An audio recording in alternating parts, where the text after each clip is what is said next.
పేరు వేణుగోపాల్. చిన్న సన్నకారు రైతులకి వ్యవసాయ రంగంలో వచ్చే మార్పుల మీద ఢిల్లీ నుంచి గల్లీ దాకా పనిచేస్తూ ఉన్నాం.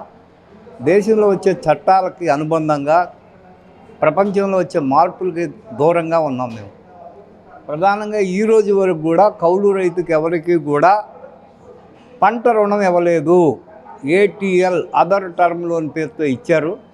వాటికి క్రాస్ సబ్సిడీ పడాలా, ఆ క్రాస్ సబ్సిడీ కూడా కేంద్రం నుంచి రావట్లేదు. సహకార వ్యవస్థకి వెళ్ళి చూసినట్టయితే లాభంలో ఉన్నప్పుడే ఆ సహకార వ్యవస్థ వీళ్ళకి క్రాస్ సబ్సిడీ ఇస్తుంది.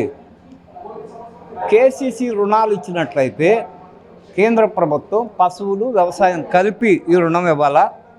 అలాంటి రుణాలు కూడా ఈరోజు వరకు ఆంధ్రప్రదేశ్లో లేవు.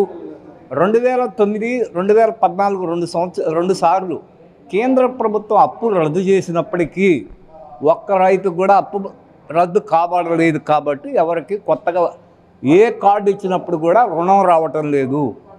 రాజకీయ పార్టీలు కూడా ఆలోచించుకోవాల్సిన అవసరం ఉంది. ఏం జరుగుతుంది అని. ఇక్కడ ప్రధానమైన సమస్య పాత అప్పు. అంటే మా తాతలు కొడవల రుణం తీసుకున్నారు, దాన్ని వచ్చి ఆధునికమైన టెక్నాలజీలో సివిల్ స్కోర్లో పడ్డాము. ఎవరికైతే అప్పు ఉందో వాడికల్లా ఎలాంటి రుణము బ్యాంకులు మంజూరు చేయటం లేదు. దాన్ని పరిష్కారం పరిధిలో తీసుకోకుండా ఎలాంటి పరిస్థితుల్లోనే ఈ వ్యవసాయం చిన్న సన్నకారు రైతులకి న్యాయం జరగదు.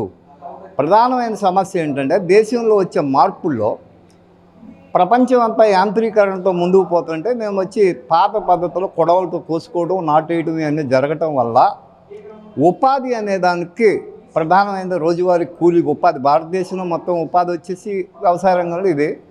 నిన్నటి వరకు గ్రామీణ ప్రాంతాల్లో మా వస్తువు అమ్ముకోవడం, మేము బ్రతకడం జరిగింది. కానీ ఇది అధిక పంటలు పండినప్పుడు మాకు గిట్టుబాటు రావట్లేదు. ఏ పంట తీసుకున్నా కానీ గిట్టుబాటు లేదు. దాని కారణంగానే క్రాస్ సబ్సిడీలు ఇవ్వాలి.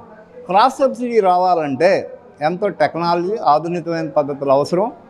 ప్రధానమైన మా డిమాండ్ ఏంటంటే మా పేరుతో సివిల్ స్కోర్లో మా అందరికీ అప్పు ఉంది. దేశంలో ఉన్న పారిశ్రామికవేత్తకు అప్పు ఉంటే 1%తో మొత్తం అప్పులు రద్దయినాయి. కానీ ఇది న్యాయ వ్యవస్థలో ద్వారానే చేసుకోవాలా. దీని మీద అవగాహన చేయడానికి ఏ రాజకీయ పార్టీ కానీ ఎవరు సిద్ధంగా లేదు. ఇక్కడికి వచ్చినప్పటికి కూడా వాళ్ళు ఏదో మాట్లాడుతూ ఉంటారు.